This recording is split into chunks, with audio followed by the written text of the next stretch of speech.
Hello, my loves. My name is Rebecca, and this is my full moon report for Pillars of the Moon. So, welcome. I'm a bit husky again today, so I shall keep it short, I imagine, but let's see what comes through. Um, I'm just going to go to the overview of the month so we can just recap before we go into the energies. So we've got a new moon in Saggy, that was 2 weeks ago on the 11th of January. And then we had our first quarter moon in Pisces.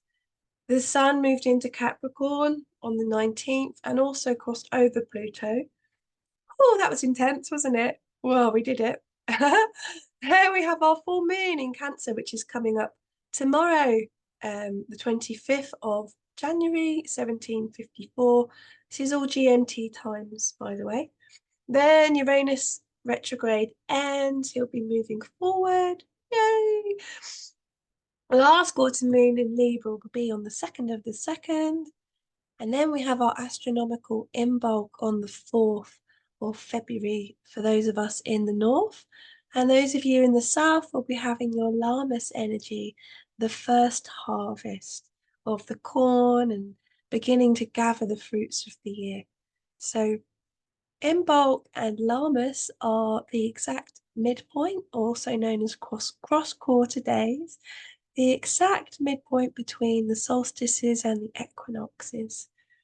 So the next turning of the wheel for us will be in the north, will be the spring equinox, and in the south, the autumn equinox. So these cross-quarter days are really important, especially in all the Druid calendars and the pagan and Celtic ways. We really celebrate the cross-quarter days as much as the rest of them. So Imbolc for me is incredibly special, very connected to Bridget Anna, and the swan, and the first stirrings of spring, really connected to the snowdrops and those first flowers that are just starting to emerge out of the dark of the winter womb time. So that's what's left for the rest of the month. And then we'll have a new moon in Capricorn. I can't remember the date right now. It's not on here. But I will go into that at the end of the video, just briefly. So sharing another screen with you all. So this is our mountain goat. So wonderful Capricorn. So let's talk a little bit about Capricorn before I jump into the full moon. Because the sun is now in the stars of Capricorn, and so is Pluto.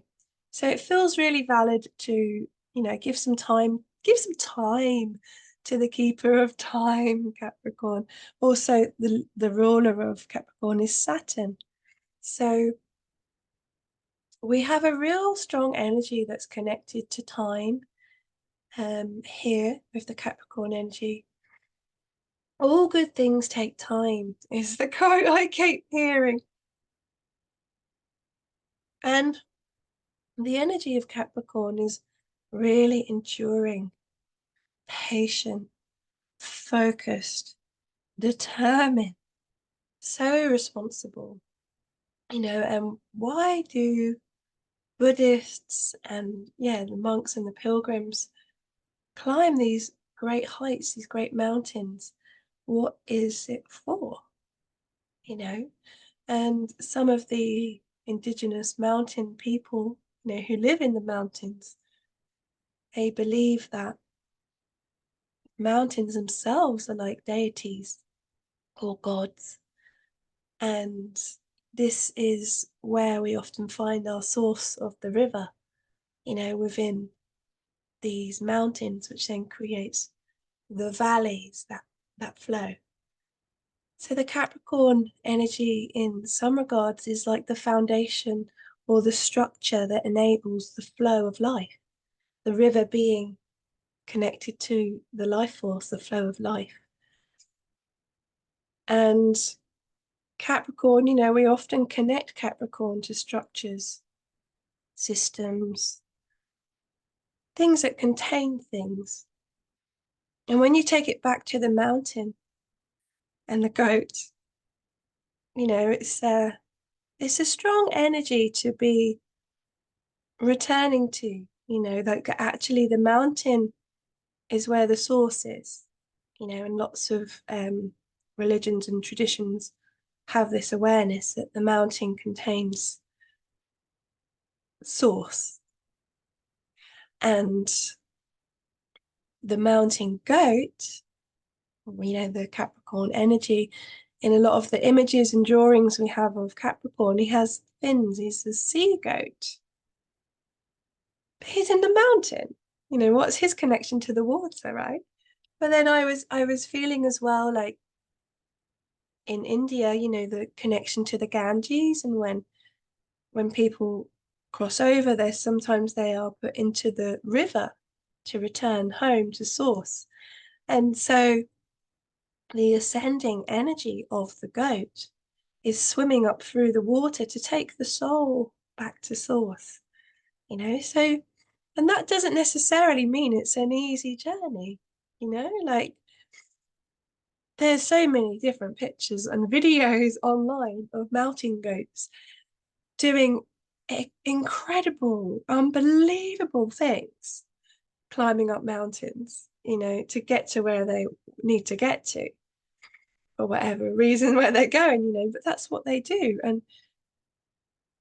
But they have to have that level of awareness and focus on a particular goal, like where am I going? So this is why we can get this connection to work with this energy as well. It's like, where am I putting my focus? What am I working towards? And so the time as the sun journeys through Capricorn, we could have a refocusing around our work, maybe our ambitions, where are we wanting to move towards? And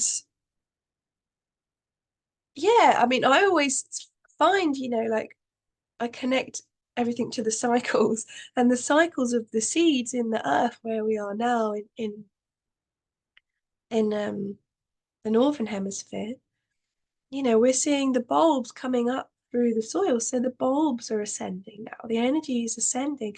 And we saw our first lambs today, me and my son on the way to school. We saw the first lambs being born. I said, that's the first sign of spring.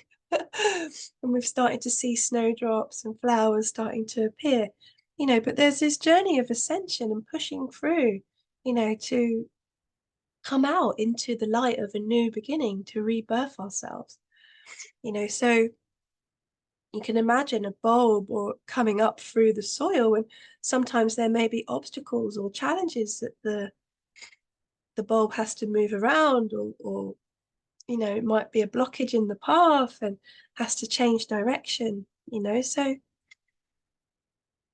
it can be a really a good time to use the Capricorn energy to help us get things done and move towards our goals, to, really think responsibly about the future and time and where we're putting our energy and how it's going to unfold over, the next 7 years or so. And when we're looking at things in a cyclical way like that, like for me, I've been wintering myself. So the wintering period has been about coming home. It's been about coming off the hamster wheel of the doings and the productivity, and just really tuning into my heart and my body and my where I'm at and what I really want to be doing. And it is from that place then when the Capricorn cardinal climbing energy comes in, we can go, oh, I'm ready to get back on the wheel. And we're using the energy. We're not fighting against it because we've had the time to stop and rest and reset. And when the time comes, we'll know when the time comes, because it will come knocking at our door and we'll say, right, here we go. Path of ascension, climbing back up into the light of the spring. So I really love this Capricorn energy and I have been waiting for it. Yeah, because I think it's important to work with the energies that are presented to us. Pluto in Capricorn, which he is now and will be for a really long time, his profound passage through Capricorn I mean, we know that Pluto is all about regeneration, transformation, death of old cycles. And I feel like the energy of Pluto going into Capricorn, I know lots of people are saying things about monetary systems and banks and all of the things, the structures that support us, like the father figure, the governments. But I'm really looking at this as returning to the old. And I feel like the Pluto energy loves to research and dig and like find the core of things. So I feel the Capricorn energy connected to time, what we could experience over this time while Pluto journeys through Capricorn is a returning or a regeneration of the old calendars, the old ways of marking time that our ancient ancestors would have done. So it could be a returning to, the sun calendars, the ancient stone circle temples, which mark the turnings of the wheel, the Mayan calendar, the lunar calendars, the the turtle, the 13 moons on a turtle's back, and these ancient First Nations ways of marking time connected to the stars and the seasons.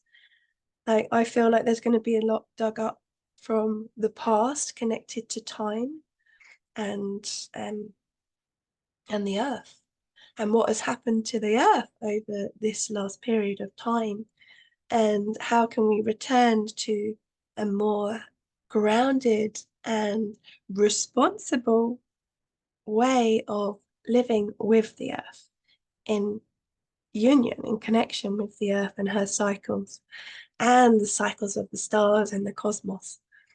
So Capricorn being this responsible elder, we may see a, hopefully, regeneration of respecting our elders and really seeing the medicine and the teachings of the elders in the community. you know um it's just some things that have been musing through me. But anyway, I'm going to get onto the live sky. Oh my goodness, I can talk, can't I? Right, so this is Pluto here. We're going to zoom right in. Hello, Pluto. So Pluto is now officially in the borders of Capricorn. You can see here, this is the borders of Capricorn. The sun has now moved quite a bit past, still quite close, but not as close as it was crossing over it. So we should feel a little bit of relief from that um, sun crossing Pluto, which happens every year, by the way. It's, the sun goes over Pluto. Period of kind of intensity and feelings of really deep transformations that are happening inside of us. So we've got Mars and Mercury together. That I'm going to talk about that a bit in the chart in a minute. They're in Sagittarius. We've got Venus has just crossed the galactic center. She's just moved into Sagittarius now. Oh, the visionary feminine. She's had her rebirth through the galactic center. Ceres is just going through it as well. So we're having a rebirth for all things maternal and feminine and how we take care of ourselves, nurture ourselves. All about that mothering energy. Okay. Zoom back out. Let me just check the time because I think I need to just change the time to 17:54. So this is the 25th, which is tomorrow. 17:54. Okay. Whoop. There we got our full moon. It's going to jump around a bit while I try and get it in the right position. Ah! Here we go. So this is the moon at the time of her fullness. And this is known as the beehive cluster. Now this word here, I'm pretty sure it means manger, this one. I'm going to try and say it. Price, epi. Price, epi. So no, the original word for this is connected to manger. Manger meaning, where Jesus was born, right, in a manger. And I've said before, that the energy of Cancer it's got many different faces. We've got the crab, we've got the turtle, we've got the scarab beetle. In Egyptian cosmology, the energy of Cancer was all about regeneration of life. Here we go again, more regeneration. And the Cancer energy being the mother, or the energy of like the life force, the energy of birth, the energy of safety and nourishment and love and maternal love, the mother's love, and how she gives birth to the river and the floods connected to the Nile. So this place in the sky, it is connected to water, it's connected to the moon. So the moon is very comfortable here in these stars. This is her home. And it's also, the crab lives in the ocean. So it's also got the connection to the ocean and that the power and the force of the waves. And that, we're returning again to the flow of the river, the flow of the water, the flow of emotions and feelings and energy. So Capricorn, where the sun is, being the mountain, Cancer being the water, the flow of energy through the earth that is birthing life into being. So this full moon especially, it could be really shining light and illuminating the energy of the mother, of nurturing, of home, nesting. Like then it might rain, there might be storms or flooding, it might be floods of tears. We could be feeling extra sensitive and emotional at this full moon. Just taking that into account. Um,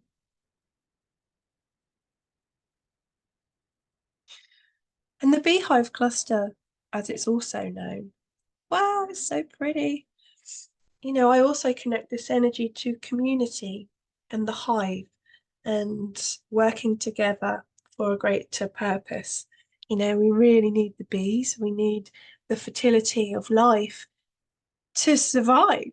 If there's no flowers, if there's no bees to pollinate the flowers, there'd be no fruits, and then it's everything. We really need the bees, we need the community, we need the hive, so it could be coming up along, this full moon around our connection to something greater, our sense of belonging, our sense of being in a community or longing for that tribe or that connection with something greater, longing to be more connected with people around us.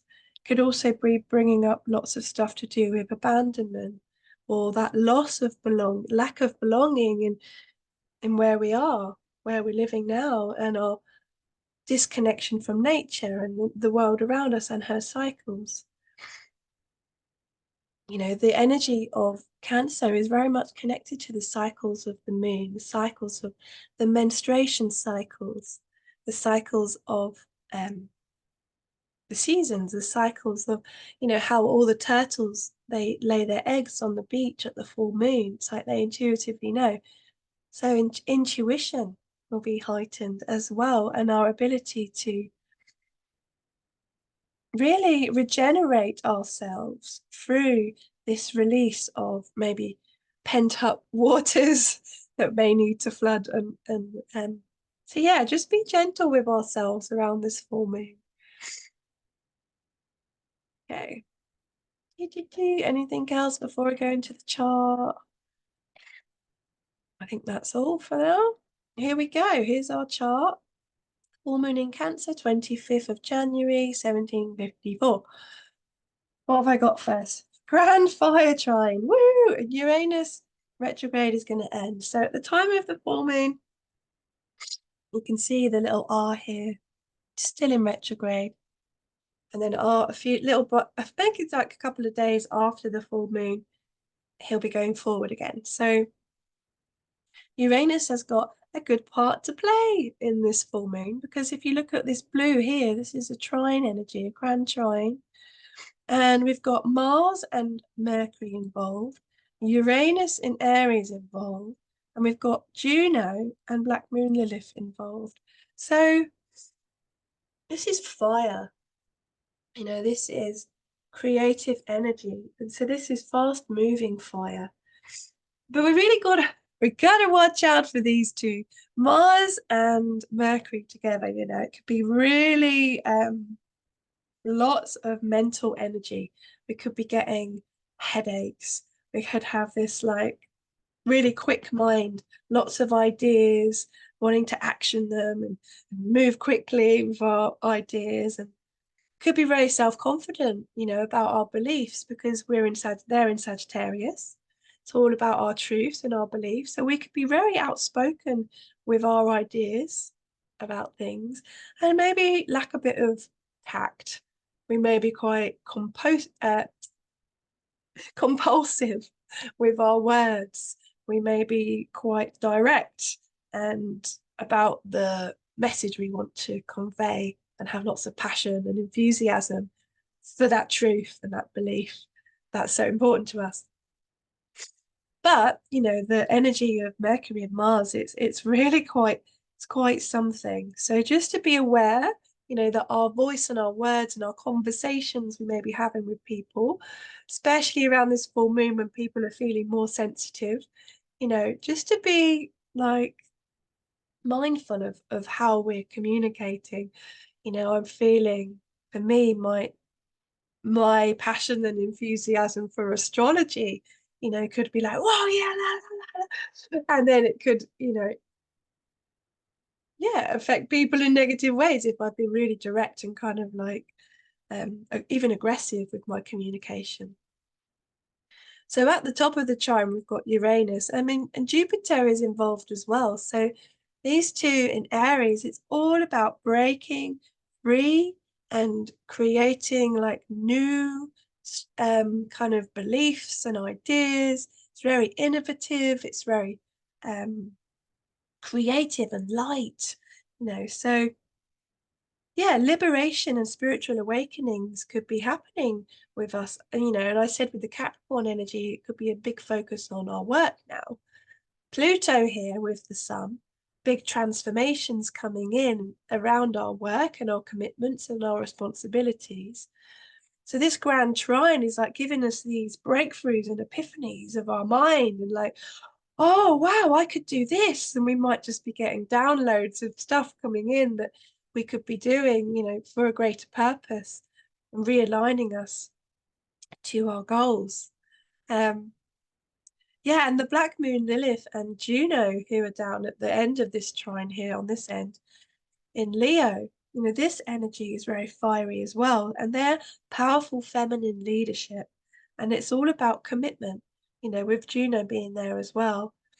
And commitment to the pride. So this, again, we've got the lions, the lionesses. These are two feminine kind of archetypes in the Leo energy. The lionesses are the ones that go out and hunt, so it's about using this energy to go out and hunt for what we want, or just move towards, or get in the blooming chariot and go for it, so we could be feeling that at the moment. We could be feeling like we're really starting to break out of old sort of structures and ways of being, and they're moving into this. It's just an idea of like something else, could feel quite radical with the Uranus energy. Could be something completely unexpected that we've never even thought of before. All of a sudden comes in and we're like, yes, that feels good. Venus is also in trine to Jupiter, so that energy is lovely.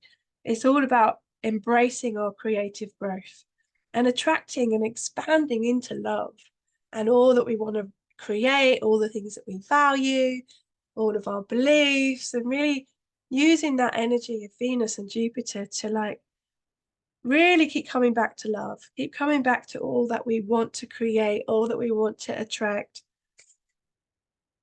And then using the energy of this grand fire trine to like get those downloads, those epiphanies, those breakthrough moments of clarity, you know, and then using the Capricorn energy to climb that mountain and actually make a start and put in some foundations to that new plan.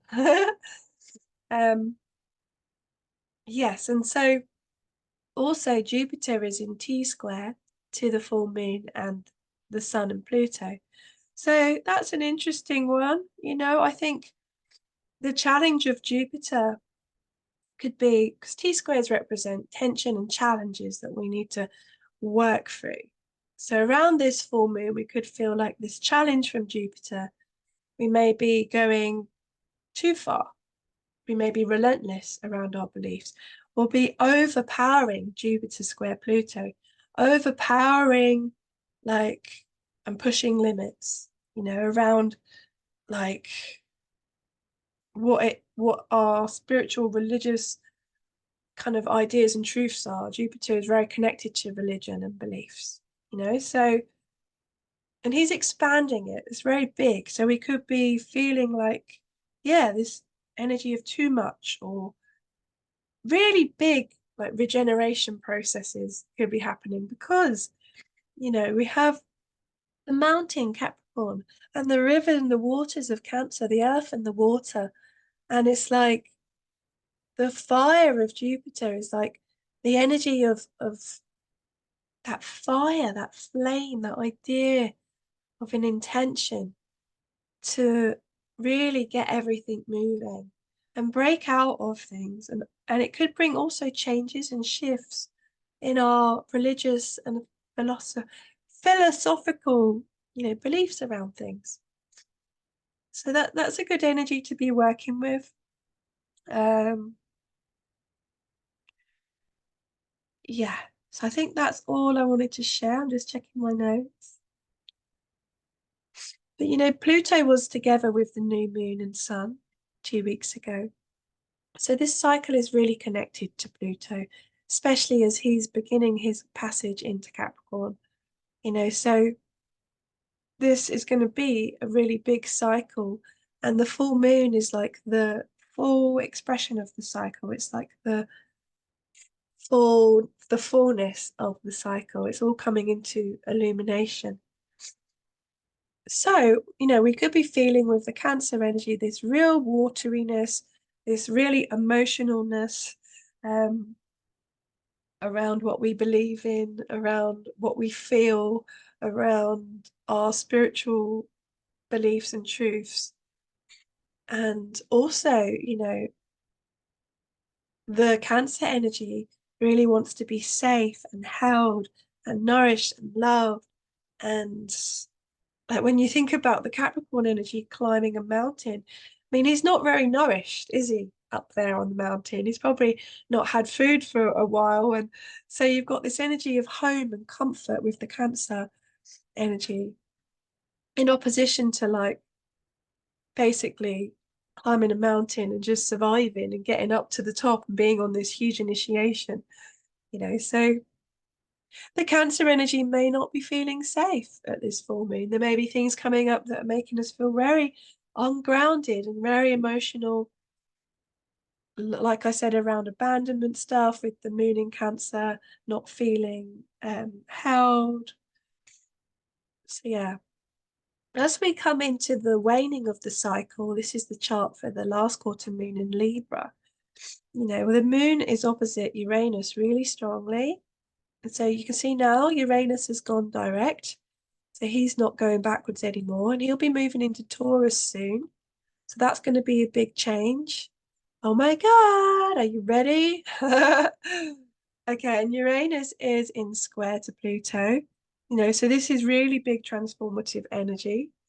And the moon in opposition to Uranus, it's actually can bring lots of uncertainty, nervous energy, like not knowing what to expect, feeling anxious, need for change, and we may act in a way that may be quite spontaneous.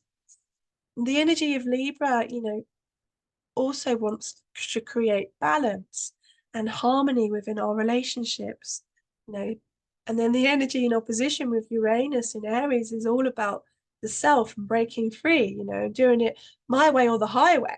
So these is quite a contrast as well. So you can see the themes throughout this cycle is kind of like this contrast of safety versus freedom, because freedom may not always be safe, and then there may be like a safe place that we can find this harmony or balance that the Libran energy with the moon is coming in now.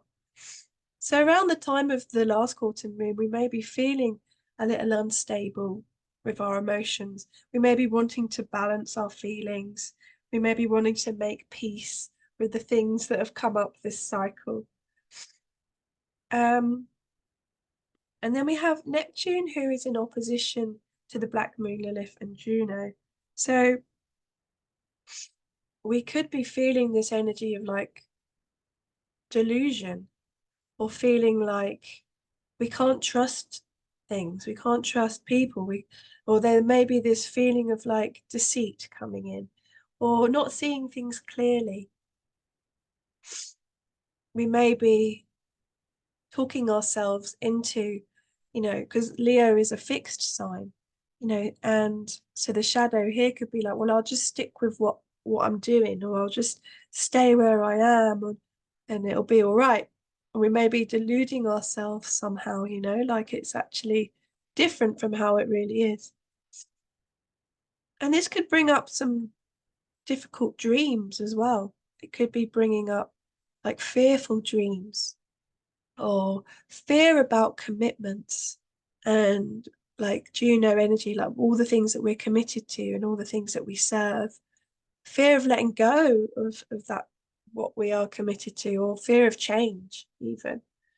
So really paying attention to what's stirring in our dreams around this time of the last quarter moon, and just using that energy to really delve into the deepest parts of ourselves to really transform and regenerate these, because the dream takes us into our psyche and our inner worlds, and so we can really learn about what is really going on for us by reviewing and listening to our dreams. So the T-square that's happening between Pluto, who's now joined by Mercury and Mars, and the moon and Uranus, it feels to me like no more sitting on the fence. This is like the energy of that we have to decide, we have to make a change. So there could be like, because the Libran energy is very much, I could be this way, I could be that way, kind of can be a bit indecisive. And the energy here is like, we need to make up our minds. Pluto, Mercury, and Mars, we got to get our mind straight around where we're going and what we're doing. So this is the challenge here, is like, can we make up our minds? Can we decide what we're going to be doing? So we can get on the chariot and start riding towards our goals. Because there could be this resistance or this uncertainty, especially with this Neptune opposite Lilith energy, uncertainty of where we're going or what we should be doing. And so there may be this kind of mind battle going on around trying to make a decision about something. And we could get quite mental or lost in the spiral of the this way or that way. And that is the challenge. Like, how do we use that energy? How do we transform that energy and move beyond it? It could be around speaking that truth of how we really feel, and that will enable a shift to happen and a change to then start unfolding from that expression. The new moon in Capricorn. Yay! That will be on the 9th of the 2nd. Here we go. 20 degrees of Capricorn. So that's nice. So I'm going to do another report on that. Yeah, so I just wanted to show you the new moon Capricorn coming up on the 9th. So in between that, we have Imbolc and Lammas, depending on which place in the world you're at. So yeah, we will be celebrating here in Avalon. We will be yeah, we'll be doing ceremonies and things for the Mama Village network that I'm running, and yeah, just really returning to that cycle, the cycle of the land and the stars and how it's all connected. So, yeah, sending you many blessings for the rest of this cycle, and I shall see you at the new moon. Lots of love.